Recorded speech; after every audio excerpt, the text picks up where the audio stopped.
So today we're going to go through how to use the numerical model Autofit in Whitson Plus. That's a piece of the history matching feature in the software that allows you to regress on a certain number of defined parameters to minimize the difference or the error between the observed historical rate data for a well and the actual data.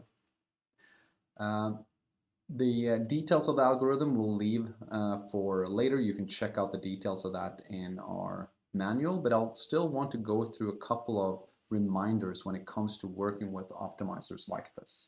And the first thing is that, it is potentially extremely powerful to have an autofit feature, something that automatically finds a potential minimum. But we know that a history matching exercise is extremely non-unique. So the first reminder is that software like this is not a substitute for thinking.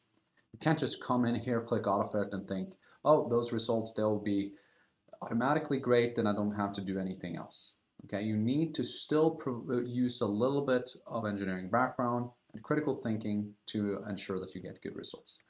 Here's a few of the things that I like to do to ensure that I do this exercise with a little bit higher level of success. There's many different ways to roam here. Again, typically pure history matching exercises can be extremely non-unique. So make sure that you honor some of the fundamentals and that you find maybe a algorithm or process that's close to something like this.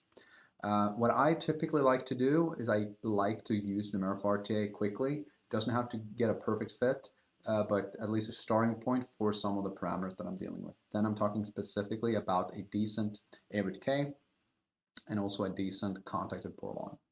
The second thing is that I want to make sure that I limit my solution space. I don't want to use too many variables at the same time, and I also don't want to make the space of those different variables too big either. And we'll talk a little bit about why in a second.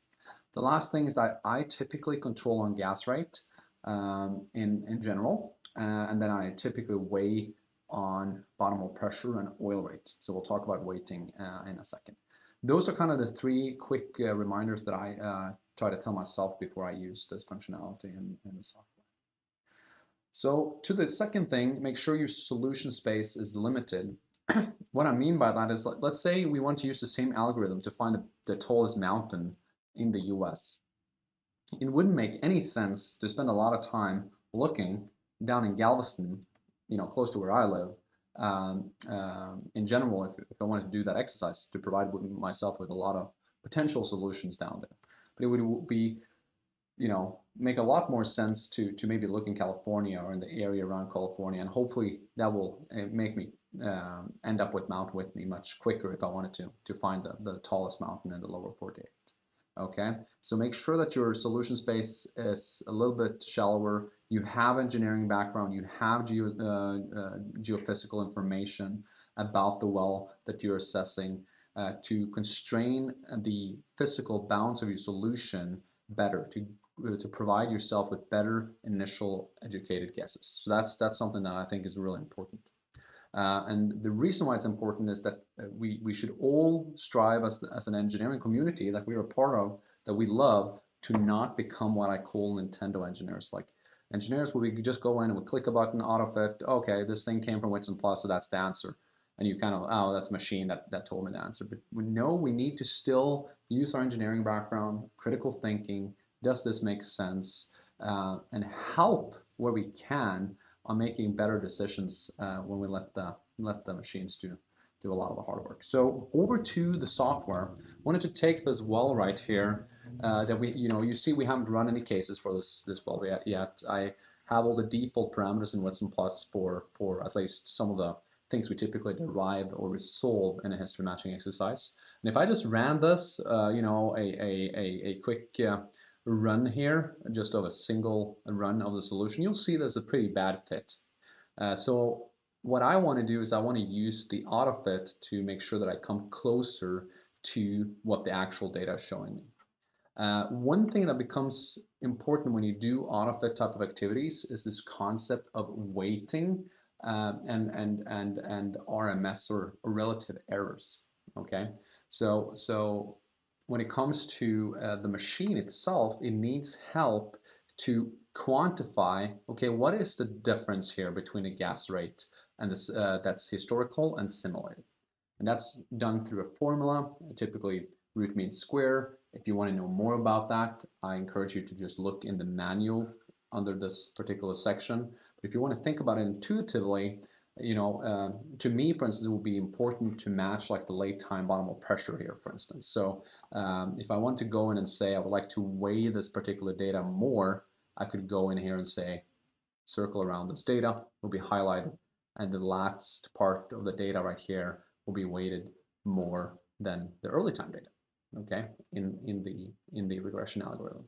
Then up here in Autofit, if I click it, I've already made a couple of choices. So I've already made the choice of what the well control is and what the grid refinement is. Now, the well control, that was one of my first kind of suggestions, and I like to use gas even if it's an oil well. There's different reasons for that I'm happy to discuss in another setting. If I click Autofit right here, it provides me with a menu for a lot of you guys that have done a lot of work in Whitson Plus before. You're familiar with this menu. You can go in and click what parameters you'd like to iterate on. You can set the ranges of those parameters.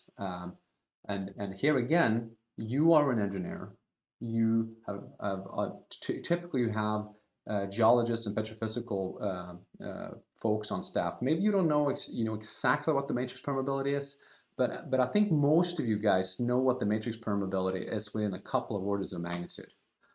So use that information to guide your initial guiding point. The same goes with well spacing and other types of parameters. So here we can provide the ranges, and last here you set the weight factors. These are just on and off switch for the whole time series. In this case, where there's no oil rate, and I'm just going to wait on gas and bottom pressure, and they will have a weight of 1 until I hit this late time portion of the data that will be weighted more. And when I click Autofit right here, the software will go in and iterate and run essentially a bunch of different numerical models at the same time on the cloud. And it will regress on those 2 parameters that I picked. And again, I picked 2 parameters and not 10. So pick a couple of parameters that you think makes more sense than other types of parameters.